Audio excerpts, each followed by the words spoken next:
Okay so hello and welcome back everyone to this another beautiful wonderful सा video. आज हम लोग देखने वाले हैं section 149 of the companies act 2013। ये हम लोग आज देखने वाले हैं, ठीक है। और ये सेक्शन 149 कहता क्या है सर, ये बता दो सबसे पहले। देखो, सेक्शन 149 बहुत कुछ कहता है, स्पेशली कहता है डायरेक्टर्स के बारे में। ये तो आपको पता है कि हाँ, सेक्शन 149 सर डायरेक्टर्स के बारे में बात करता है। अब सेक्शन 149 में ये बताता है, सेक्शन 149, कि भैया एक कंपनी में अगर आपका फॉर एग्जांपल पकड़ लो पब्लिक कंपनी है, प्राइवेट कंपनी है, या फिर आपका 1% कंपनी है, तो कितने डायरेक्टर्स चाहिए होंगे, कितने डायरेक्टर्स आपको रखने होंगे फॉर योर कंपनी, ठीक है। ये बताता है अपना ये सेक्शन।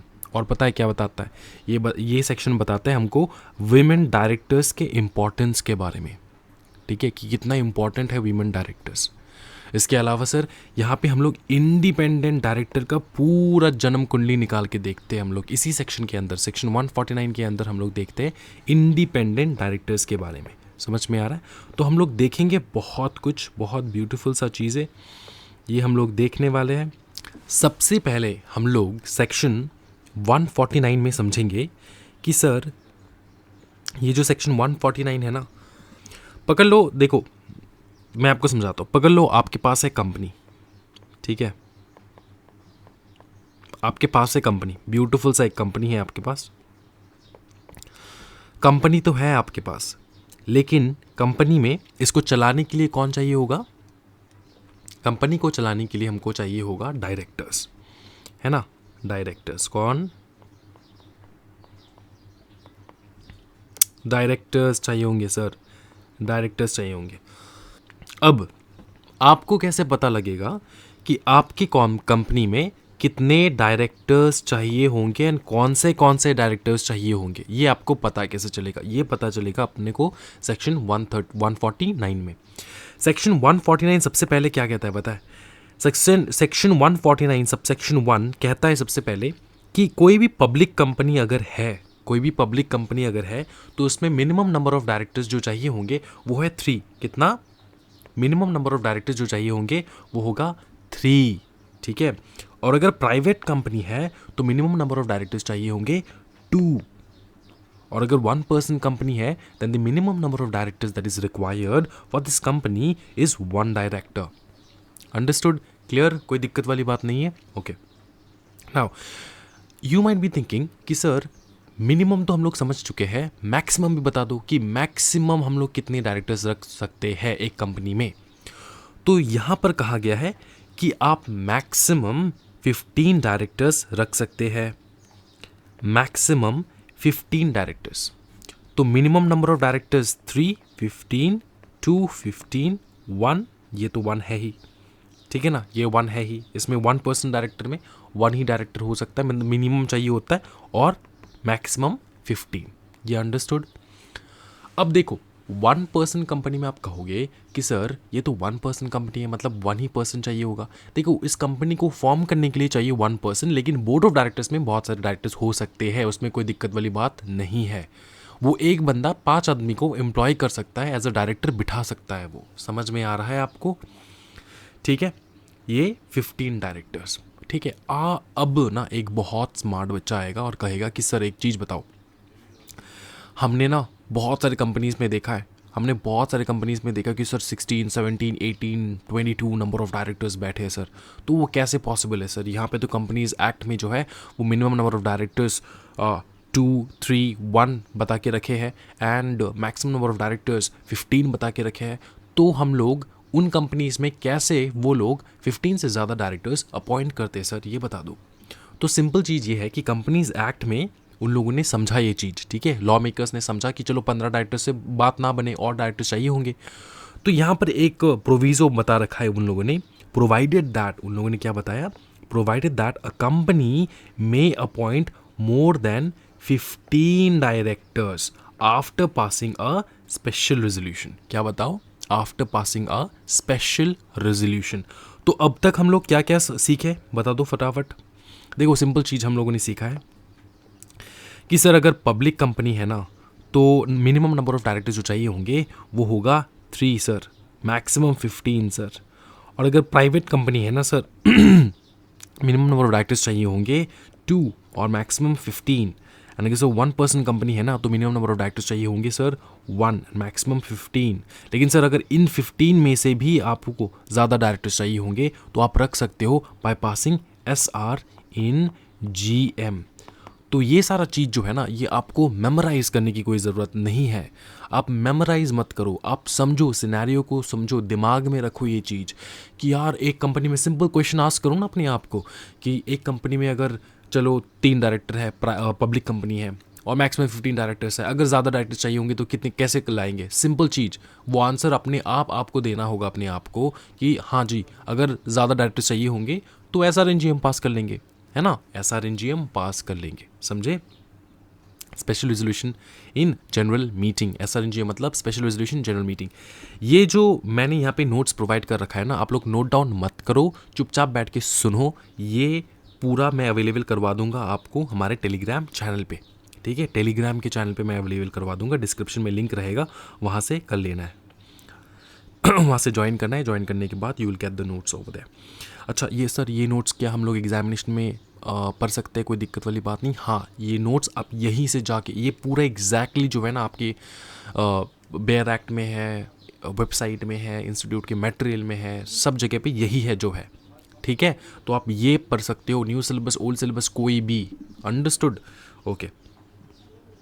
अच्छा, इसके बाद यहाँ तक तो maximum minimum number of directors ने हम लोगों ने ख़त्म कर दिया। उसके बाद पता है उन लोगों ने सीधा बात की वुमेन डायरेक्टर्स के बारे में। पता है कि सुनो, डायरेक्टर्स के बारे में बात हो रहा है तो एक डायरेक्टर तो बहुत ज़्यादा अनिवार्य है, बहुत इंपॉर्टेंट है, वो है अपना विमेन डायरेक्टर, वो है अपना विमेन डायरेक्टर। तो women director on the board, तो विमेन डायरेक्टर को कैसे रखना होगा, क्या नियम है, कानून है, वो बता दो सर। सिंपल चीज़ उन लोगों ने बताया, एक रिक्वायरमेंट बता रखा है, ठीक है? एक रिक्वायरमेंट बता रखा है, बोले कि the following classes of companies shall appoint at least 1 women director. तो ये जो फॉलोइंग क्लासेस ऑफ कंपनीज है ना, इनको एक वीमेन डायरेक्टर मिनिमम रखना ही होगा, minimum number of director, minimum 1 director रखना ही होगा, ठीक है? तो अब बहुत सारे बच्चियाँ जो है सोच रहे होंगे सर कंपनीज़ में सर सिर्फ एक ही डायरेक्टर, मिनिमम एक ही बता रखे, देखो मिनिमम 1 डायरेक्टर है। नॉर्मली किसी भी कंपनी में आप जाओगे तो एक से ज़्यादा डायरेक्टर, फीमेल डायरेक्टर्स को आप पाओगे वहाँ पे, टेंशन मत लो आप, आपका भी बहुत ज़्यादा स्कोप है। लेकिन आप पढ़ाई कर रहे हो फॉर CS, तो आपको तो और ज़्यादा टेंशन लेने की कोई ज़रूरत ही नहीं, क्योंकि आपका तो कोई मतलब टेंशन वाला बात है ही नहीं। आपको बनना है CS, बड़े बड़े कंपनीज़ में जाके CS बनना है, CS का काम करना है ना। सर डायरेक्टर बनने का मौका मिले तो नहीं बने क्या? बन जाओ, छोड़ना नहीं है, ठीक है? अच्छा सुनो, the following classes of companies shall appoint at least 1 women director. अब वो फॉलोइंग क्लासेस ऑफ कंपनीज कौन है, वो कौन से वो कंपनीज हैं जहाँ पे 1 वीमेन डायरेक्टर मिनिमम चाहिए ही होंगे? तो वो उन लोगों ने बताया है कि एवरी लिस्टेड कंपनी, जितने भी लिस्टेड कंपनी है स्टॉक एक्सचेंज पे, ठीक है, जितने सारे लिस्टेड कंपनीज है हमारे स्टॉक एक्सचेंज पे, सारे लिस्टेड कंपनीज को क्या करना होगा बताओ ना? हाँ जी, सारे लिस्टेड कंपनीज को, हाँ जी, एक विमेन डायरेक्टर रखना ही होगा, पहली बात। दूसरा, every other public company having, एक तो पहली बात तो लिस्टेड कंपनीज बता दिए, उसके बाद पब्लिक कंपनी, सारे पब्लिक कंपनीज नहीं, सारे पब्लिक कंपनीज नहीं, उन पब्लिक कंपनीज में जिनका paid up share capital 100 crore से ज़्यादा है, 100 करोड़ और मोर, क्या? पेड अप शेयर कैपिटल, ठीक है? और यहाँ पर ऑप्शन भी दे दिए उन लोगों ने, बोले कि और अगर ये नहीं है, और टर्नओवर ऑफ 300 करोड़ रुपीज़ और मोर, टर्नओवर ऑफ 300 करोड़ रुपीज़ और मोर, ठीक है? तो पहला जो बात है उन लोगों ने बताया कि सुनो, पेड अप शेयर कैपिटल अगर 100 करोड़ से ज़्यादा है तो आपको विमेन डायरेक्टर रखना ही होगा एक। बोले कि सर मेरा तो पेड अप कैपिटल 100 करोड़ से ज़्यादा है ही नहीं। तो बोले कि अच्छा, तो अगर टर्नओवर आपके कंपनी का 300 करोड़ से ज़्यादा है तो एक विमेन डायरेक्टर आपको रखना ही होगा, ठीक है? तो ये 2 कंडीशन जो है उन्होंने दे रखा है। समझ में आ चुका है? समझ में आ चुका है? ठीक है, ओके। पहले क्या बताओ, paid up share capital of 100 crore rupees और मोर और turn over of 300 crore rupees और मोर। ठीक है, ये समझ में आ चुका है, कोई दिक्कत वाली बात नहीं है। ओके, ये डाउट क्लियर हो चुका है, कोई दिक्कत वाली बात नहीं सर। कि किसी भी कंपनी में आपको विमेन डायरेक्टर रखना ही होगा अगर आपके कंपनी का paid up share capital 100 crore से ज़्यादा है या फिर टर्नओवर 300 करोड़ से ज़्यादा है, तो आपको रखना होगा विमेन डायरेक्टर। और अगर सर मैं लिस्टेड कंपनी हूँ तो अगर लिस्टेड कंपनी हो तो 100 करोड़ 300 करोड़ कोई मतलब इस मैटर नहीं करता। ठीक है, 100 करोड़ एंड 300 करोड़ एकदम मैटर नहीं करता, आपको रखना ही होगा क्या, one women director, at least one women director. क्या समझ में आ चुका है? हाँ जी। अब सुनो ओके, बोले कि company covered under the provision shall comply with such provision within a period of 6 months from the date of its incorporation। within a period of 6 months from the date of its incorporation। इसका मतलब क्या है? इसका मतलब ये है कि अगर आपका नया कंपनी है, आपने अभी अभी कंपनी फॉर्म किया है, ठीक है, तो ये जो अबव प्रोविजन है ना, इसको आपको फॉलो करना होगा 6 महीने के अंदर अंदर। विद क्या बोले? With in a period of 6 month. क्या बताओ? With in a period of 6 month. With in a period of 6 month.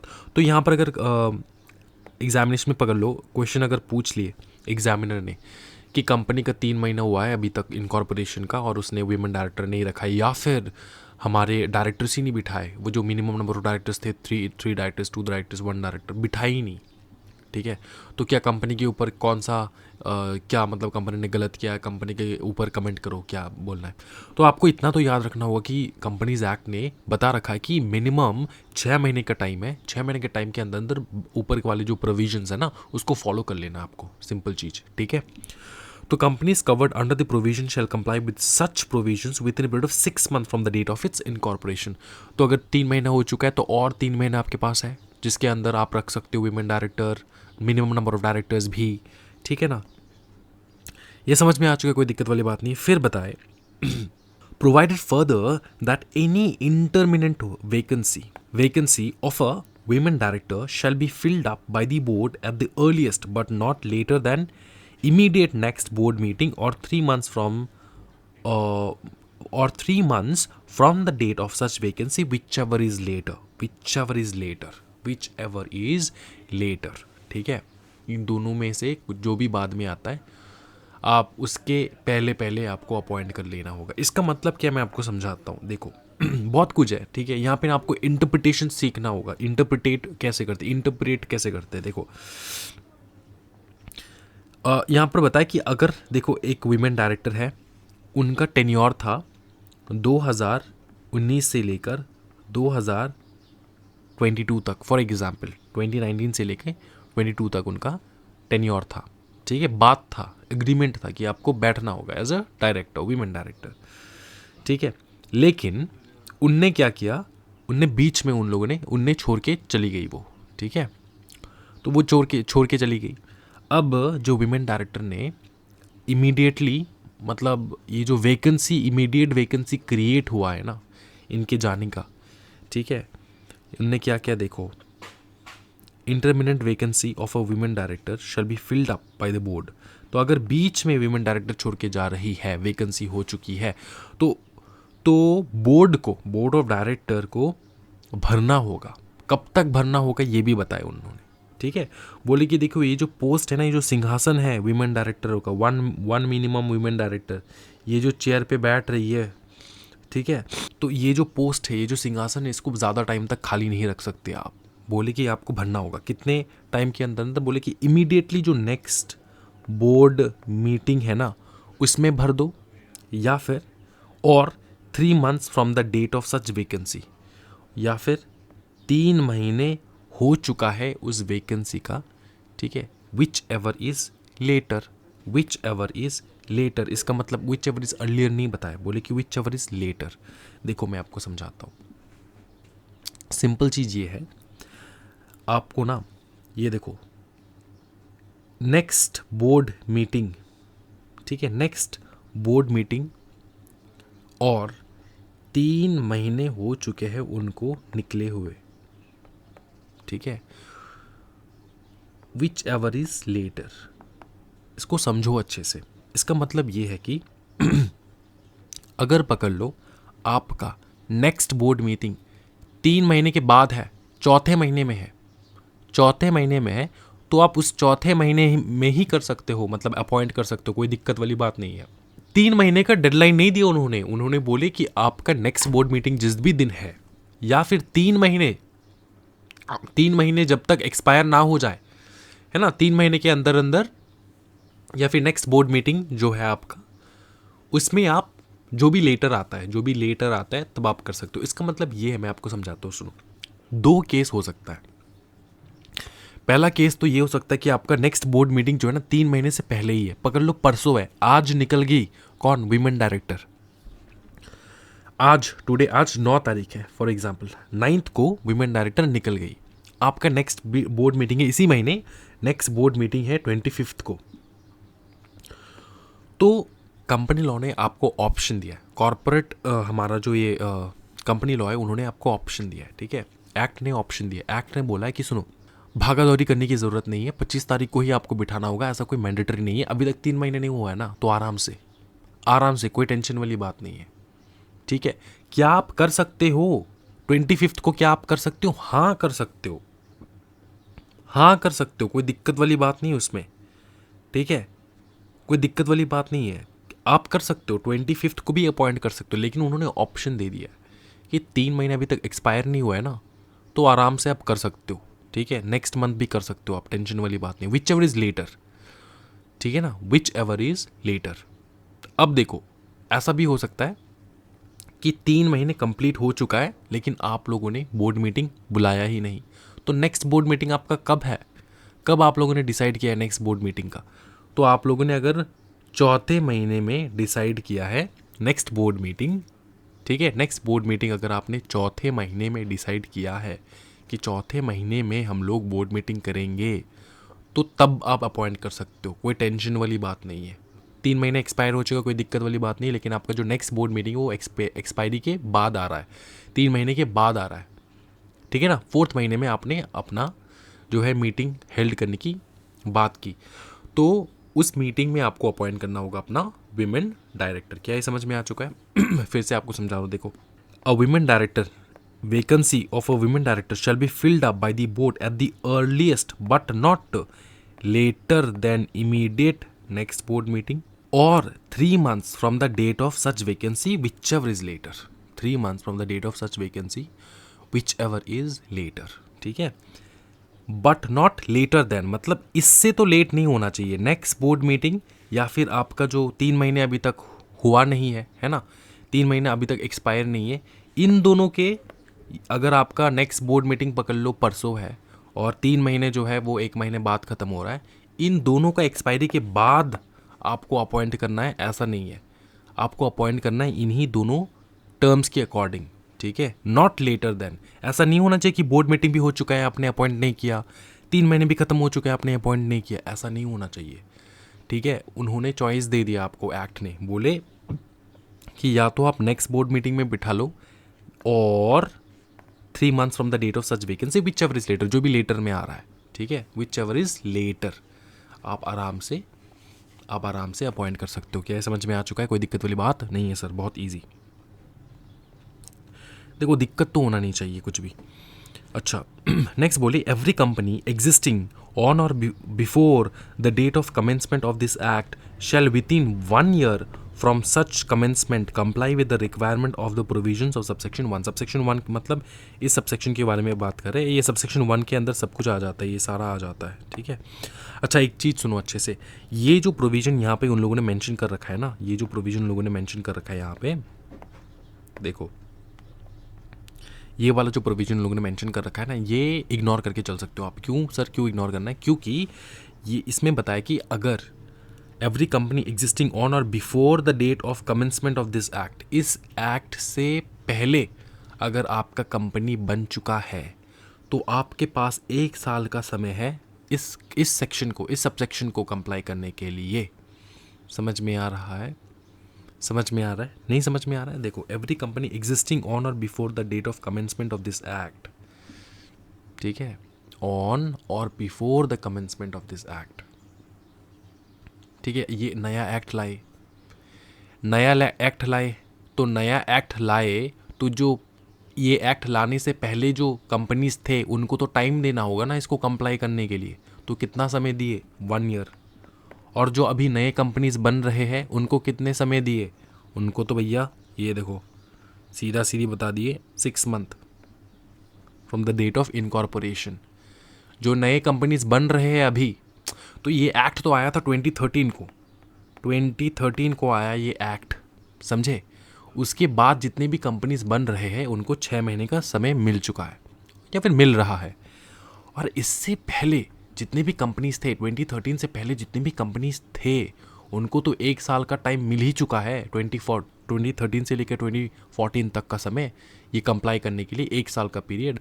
तो ये जो प्रोविज़न है अभी के डेट में, क्या ये कोई सेंस बनता है इस प्रोविज़न का? नहीं बनता है, क्योंकि ऑलरेडी 2013 हो चुका है, ये मतलब बहुत पहले हो चुका है 2013, और बहुत साल हो चुके हैं, अब ये सब कुछ कंप्लाई हो चुका है।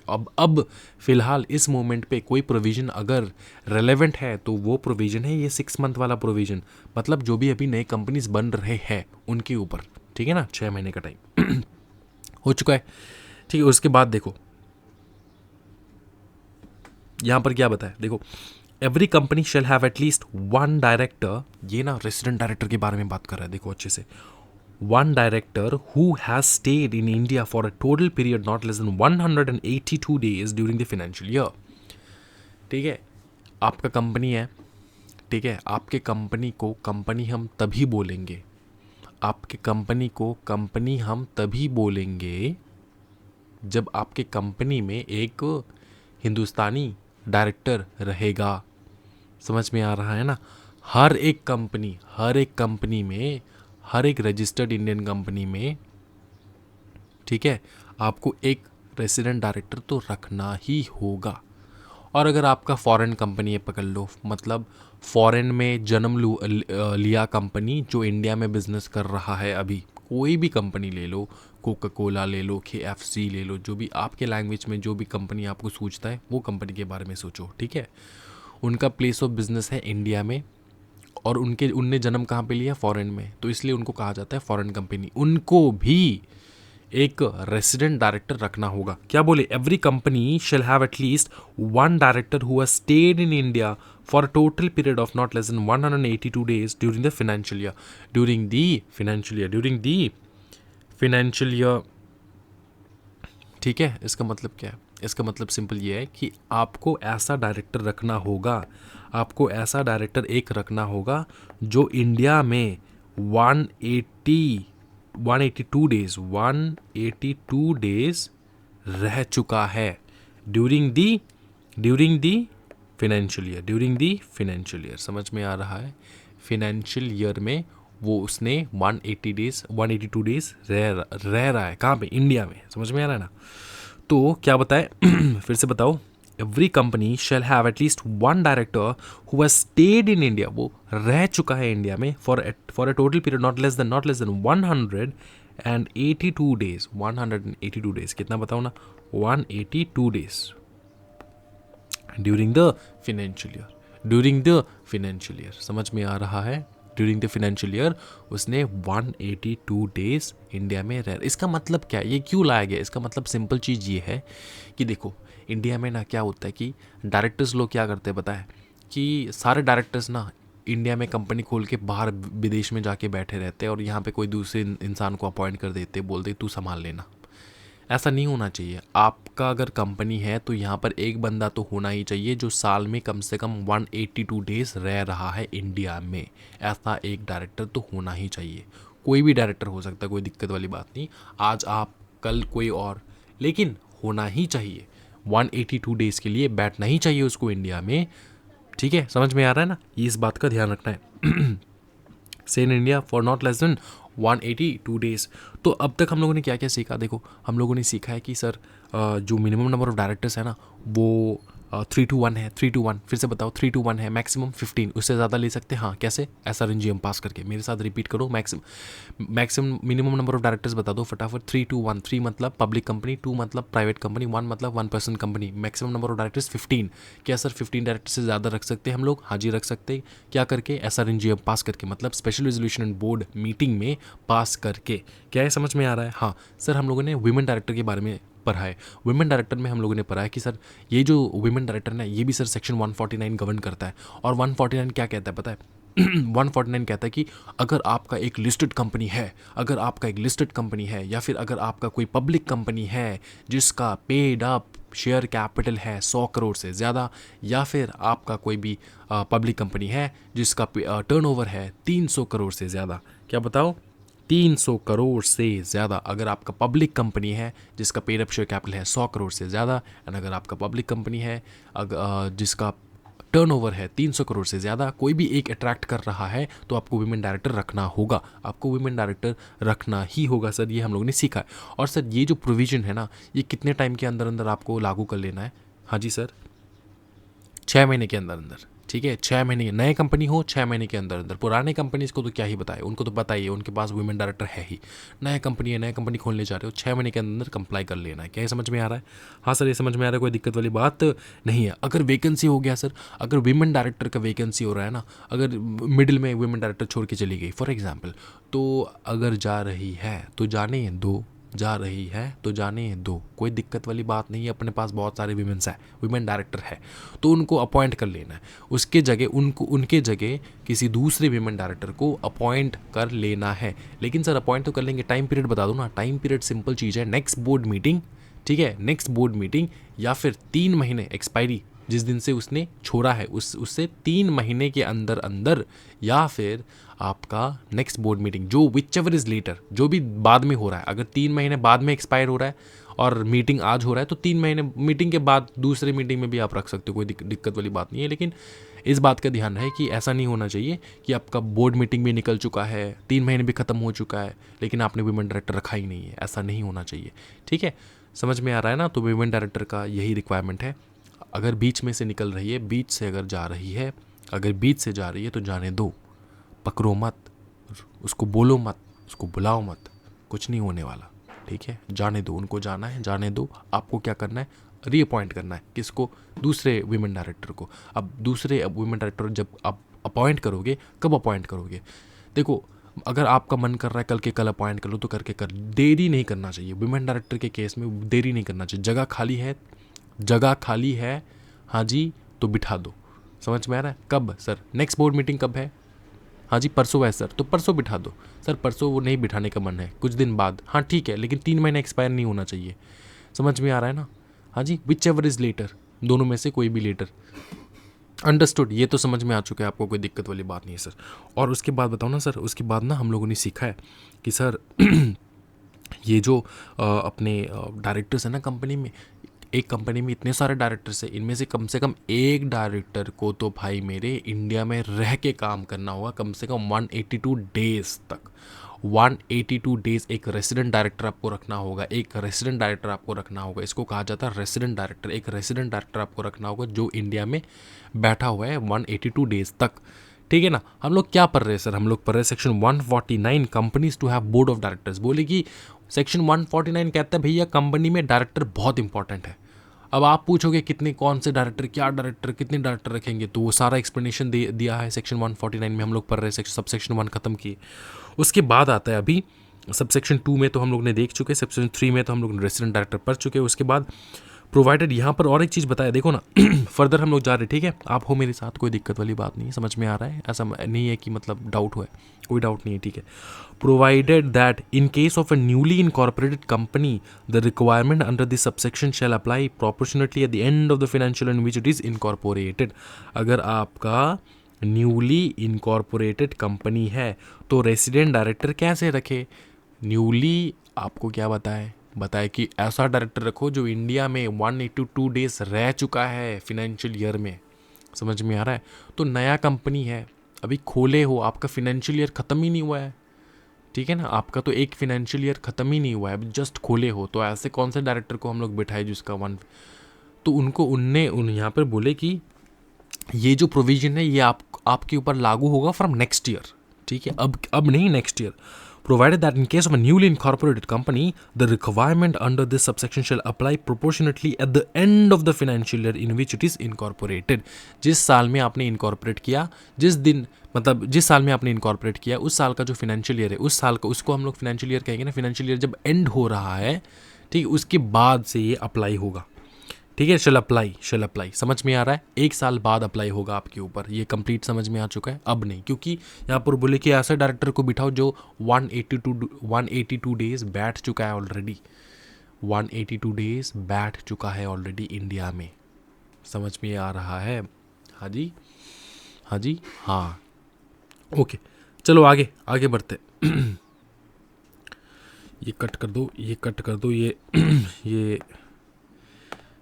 ये जो है ना दोबारा यहाँ पे आ चुका है एक्चुअली. ये कट कर दो, ठीक है. ये वाला लाइन जो है ना, ये नीचे आ चुका है फिर से. चलो, टाइपिंग एरर है, कोई दिक्कत वाली बात नहीं है. इंडिपेंडेंट डायरेक्टर के बारे में पढ़ लेके हम लोग. INDE होगा, INDI नहीं, इंडिपेंडेंट, INDE, ठीक है. याद रखना, INDEPENDENT, इंडिपेंडेंट, ठीक है. INDI नहीं हुआ. इंडिपेंडेंट डायरेक्टर्स के बारे में सीख रहे हैं हम लोग. ये देखने में अच्छा नहीं लग रहा है सर, तो इसको इरेज कर देता हूँ मैं. आप लोग समझ जाओगे ना, या फिर मैं इसको अच्छे से बना लूँ. देखो, बनाने में टाइम नहीं लगता मेरे को. देखो, अभी बनाता हूँ. इसको इरेज कर देना है अच्छे से, और यहाँ पे बिठा देना E. ब्लैक कलर को सिलेक्ट कर लेते हैं, बिठा देना E. बस, इंडिपेंडेंट डायरेक्टर, ठीक है. अब सही लग रहा है, कोई दिक्कत वाली बात नहीं है. हाँ जी, खुश हो ना आप खुश तो मैं भी खुश. देखो, इंडिपेंडेंट डायरेक्टर क्या होता है पहले ये समझो, ठीक है. इंडिपेंडेंट डायरेक्टर बहुत इंटरेस्टिंग टॉपिक है. बहुत लंबा जाता है इंडिपेंडेंट डायरेक्टर. बहुत इंटरेस्टिंग टॉपिक है, लेकिन आपको ऐसे समझाऊंगा ना मैं, आई शपथ, मतलब आपको कोई दिक्कत नहीं होगा ज़िंदगी में. इंडिपेंडेंट डायरेक्टर के बारे में कोई भी क्वेश्चन पुट कर लेना एग्जामिनर, आप दे पाओगे आराम से, कोई टेंशन वाली बात नहीं है. सुनो, इंडिपेंडेंट डायरेक्टर क्या होता है मैं आपको समझाता हूँ. देखो, और इसका रिक्वायरमेंट मैं समझाता हूँ. सिंपल चीज़ है. आपके पास कंपनी है, आपके पास ये कंपनी है, ये आपका कंपनी है. सर, ये तो घर ड्रॉ कर दिया आपने. चलो, घर से स्टार्ट होता है कंपनी, उसके बाद आपका बड़ा बड़ा बिल्डिंग होता है, ठीक है. ये आपका कंपनी है, अंडरस्टूड. आपकी कंपनी में आपने बहुत सारे लोगों को बिठा रखा है ना. आपके कंपनी में आपने बहुत सारे लोगों को बिठा रखा है कि नहीं, बताओ. हाँ जी सर, बिठा तो रखा है. अब ये जो जिन बंदों को बिठा रखा है ना आपने, ये सारे हैं डायरेक्टर्स. क्या बताओ? डायरेक्टर्स. ये है सर डायरेक्टर्स. अच्छा, तो ये जो डायरेक्टर्स बैठे हैं इस कंपनी में, किसके लिए बैठे हैं? खुद के लिए या फिर कंपनी के लिए? हाँ जी, खुद के लिए या फिर कंपनी के लिए? कंपनी के लिए, राइट. कंपनी के लिए बैठा है, अंडरस्टूड. कंपनी के लिए बैठा है. अब एक चीज़ बताओ, पूरा कंट्रोल जो है डिसीजन मेकिंग का, ये किसके हाथ में होता है? ये सारे डायरेक्टर्स के हाथ में होता है ना. क्या ये डायरेक्टर्स अपने प्रॉफिट के लिए डिसीजन ले सकते हैं? हाँ, ले सकते हैं. और डायरेक्टर्स बनते कौन है पहले ये बताओ. बेसिकली डायरेक्टर्स वो बनते हैं जिनके पास अच्छा खासा शेयर होल्डिंग होता है, ठीक है. डायरेक्टर्स बनने का प्रोसीजर भी है, अलग अलग प्रोसीजर्स है, वो हम लोग सीखेंगे. How to appoint directors and all, वो हम लोग सीखेंगे बाद में. लेकिन बेसिकली ये बताता हूँ मैं कि डायरेक्टर्स जो बैठते हैं ना, जो चेयरमैन रहता है या फिर बेसिकली जो बोर्ड में डायरेक्टर्स बैठते हैं, उनका अच्छा खासा शेयर होल्डिंग रहता है उनके पर्टिकुलर कंपनीज़ में. सीधी बात है ये, ठीक है. उनके कंपनी में उनका अच्छा खासा शेयर होल्डिंग होता है. सिंपल चीज़, उनका अच्छा खासा शेयर होल्डिंग होता है. क्या ये पॉसिबल है कि डायरेक्टर अपने हित के लिए, आप अपने प्रॉफिट के लिए वो डिसीजन ले सके और आपके बारे में सोचे ही नहीं? सर, मेरे बारे में क्यों सोचेंगे? अरे पागल, तुमने भी तो शेयर खरीद रखा है कंपनी का. हाँ जी, तुमने भी तो शेयर खरीद रखा है. तो एक चीज़ बताओ, क्या डायरेक्टर्स शैतानी कर सकते हैं? हाँ कर सकते हैं। क्यों कर सकते हैं? क्योंकि उनके पास कंपनी का अच्छा खासा शेयर है, अच्छा खासा शेयर है कंपनी के पास। और सिर्फ यही रीज़न नहीं होता है, मैं तुमको एक और रीज़न बताता हूँ। फॉर एग्जांपल देखो, ये जो कंपनी है ना, इस कंपनी में ये डायरेक्टर है ए, ये डायरेक्टर है ए, और ये इस कंपनी का डायरेक्टर है। ये कंपनी क्या करता है पता है? ये कंपनी जो है ना, ये स्टील मैन्युफैक्चर करता है, स्टील मैन्युफैक्चर करता है, ठीक है। ये वाला कंपनी, जिस कंपनी में ये डायरेक्टर है। अब ये और एक कंपनी में डायरेक्टर है, ये और एक कंपनी में डायरेक्टर है, ठीक है। जो ये तो स्टील का जो फिनिश प्रोडक्ट है ना, ये वाला कंपनी, ये कंपनी फॉर एग्जांपल AZOL, अजोल, ये कंपनी का नाम है, ठीक है। ये स्टील मैन्युफैक्चर करता है, ये फिनिश प्रोडक्ट बनाता है। फॉर एग्जांपल जैसे आप लोग घर के ऊपर टीन देखते हैं, स्टील का जो पत्तियाँ रहता है, ठीक है, घर के ऊपर, ठीक है। तो वो बनाते कौन? ये फिनिश प्रोडक्ट कौन बनाता है? फिनिश प्रोडक्ट बनाता है ये अजोल, ठीक है। लेकिन इसके लिए रॉ मटेरियल चाहिए होता है, रॉ मटेरियल चाहिए होता है। रॉ मटेरियल कहाँ से लाएंगे? क्या ये कंपनी रॉ मटेरियल भी प्रोक्योर करता है?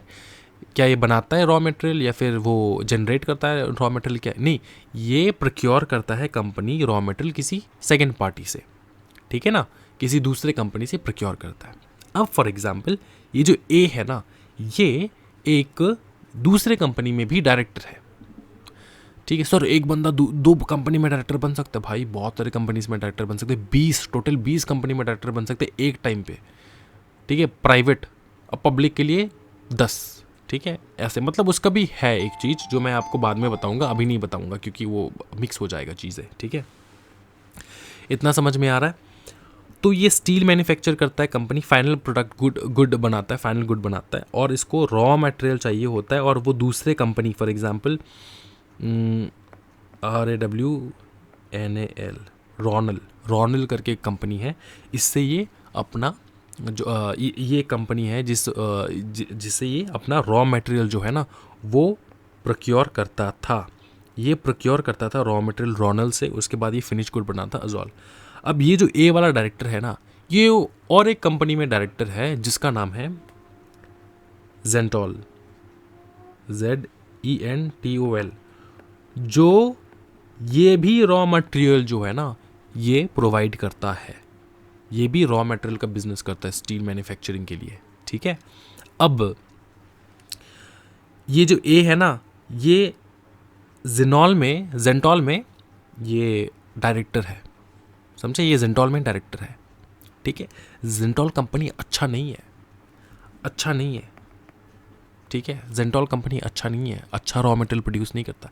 लेकिन क्या बताओ, ये जो ए है ये तो इस कंपनी में भी डायरेक्टर है, तो ये चाहेगा ना कि इसका जो ये दूसरा कंपनी है जेंटोल, इसके साथ इसका बिजनेस हो जाए, अजोल का बिजनेस हो जाए, AZOL अजोल का बिजनेस इसके साथ हो जाए। ये चाहेगा कि नहीं चाहेगा? चाहेगा, चाहेगा। क्यों सर, क्यों चाहेगा? सो दैट अजोल से इसको बहुत ज़्यादा पैसा मिले और ये जेंटोल भी पैसा कमाए। ये जेंटोल पैसा कमाएगा तो सर इस डायरेक्टर को क्या फ़ायदा होगा? क्योंकि इस डायरेक्टर का शेयर भी तो, जेंटोल का शेयर इस डायरेक्टर ने होल्ड करके रखा है ना। समझ में आ रहा है? लेकिन क्वालिटी वाइज क्या है? क्वालिटी वाइज तो जेंटोल अच्छा नहीं बनाता। तो क्या ये सेल्फिशनेस हो सकता है? इंटरेस्ट आ सकता है डायरेक्टर का दोनों कंपनी के बीच में? डायरेक्टर जो है उल्टा सीधा डिसीजन ले सकते हैं? बताओ। हाँ, तो ये जो, तो देखो भैया, डायरेक्टर का तो अकेला का पैसा नहीं है, आप भी तो शेयर होल्डर हो। तो हमारे लिए कौन काम करेगा? ये जो डायरेक्टर लोग सही से काम कर रहे हैं कि नहीं, ये कौन देखेगा? हाँ जी, इन सब के बीच में एक बंदा बैठेगा जिसका नाम है इंडिपेंडेंट डायरेक्टर। ये मॉनिटर करेगा कि ये जो बाकी डायरेक्टर्स डिसीजन ले रहे हैं, बातें कर रहे हैं, वो अप्रोप्रिएट है कि नहीं, वो in the benefit of the company है कि नहीं, या फिर उल्टा सीधा अपने चाचा के लड़के के कंपनी के साथ डील करवा रहा है। हाँ जी, तो ये सारा चीज़ देखेगा ये इंडिपेंडेंट डायरेक्टर। ये बायस, ये मतलब ये मिडिल में रह के ना पूरा काम करता है हमारे लिए। समझ में आ रहा है? ये इंडिपेंडेंट रहता है और इसके पास ना तो कंपनी का शेयर है ना कुछ। इस इंडिपेंडेंट डायरेक्टर के पास कंपनी का कोई, इंडिपेंडेंट मतलब समझ चुके हो ना, कोई रिलेशन ही नहीं है। तो अब आपको मैं सिखाऊंगा कि इंडिपेंडेंट डायरेक्टर बनते कैसे, वो भी आपको सिखाऊंगा। ये सेक्शन 149 कहता है इंडिपेंडेंट डायरेक्टर के बारे में। हम लोग तो डायरेक्टर बिठा रहे हैं ना, तो डायरेक्टर के बारे में सीखेंगे। तो ये जो इंसान है इंडिपेंडेंट डायरेक्टर, इसके बारे में हम लोग जानेंगे और इसका इंपॉर्टेंस आप लोग को समझ में आ चुका है, इसका ज़रूरत क्या है, इसका नीड क्या है, समझ में आ चुका है। कोई दिक्कत वाली बात नहीं है, दिल और दिमाग में बैठ चुका है कि हाँ जी इंडिपेंडेंट डायरेक्टर चाहिए क्यों है, ये तो समझ में आ चुका है सर, कोई दिक्कत वाली बात है नहीं। तो ये जो इंडिपेंडेंट डायरेक्टर है ना, ये बहुत रिस्पॉन्सिबिलिटी वाला काम होता है, ठीक है। इसके बारे में हम लोग सीखेंगे। कौन से वो कंपनीज है, सबसे पहले सीखेंगे कौन से वो कंपनीज है जिनको इंडिपेंडेंट डायरेक्टर रखना ही होगा। उसके बाद देखेंगे हम लोग कि इंडिपेंडेंट डायरेक्टर कौन बन सकता है। उसके बाद हम लोग देखेंगे कि इंडिपेंडेंट डायरेक्टर कौन नहीं बन सकता है। ये 3 चीज़ हम लोग सीखेंगे और इंडिपेंडेंट डायरेक्टर के साथ ये सेक्शन ख़त्म हो जाता है, ठीक है। ये सेक्शन ख़त्म हो जाता है विद इंडिपेंडेंट डायरेक्टर। समझ में आ रहा है?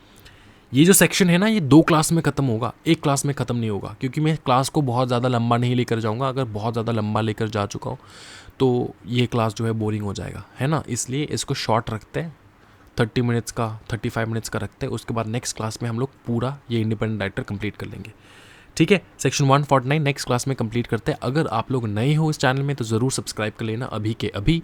एंड ये नोट्स जो है मैं अवेलेबल करवा दूंगा टेलीग्राम चैनल पे, वहाँ से डाउनलोड कर लेना है, यहीं से पढ़ लेना है, प्रिंट आउट भी निकाल के यहीं से पढ़ सकते हो, कोई दिक्कत वाली बात नहीं है। समझ में आ रहा है? आपके अपकमिंग एग्जामिनेशन के लिए कभी भी है, जून में दिसंबर में, आप आराम से देख सकते हो। चैनल को सब्सक्राइब कर लेना, वीडियो को ज़्यादा से ज़्यादा लाइक एंड शेयर कर देना है फटाफट। समझ में आ चुका है, कोई दिक्कत वाली बात नहीं। आज की वीडियो में इतना ही भाई मेरे। Thank you so much everyone. Happy learning guys, bye bye and take care.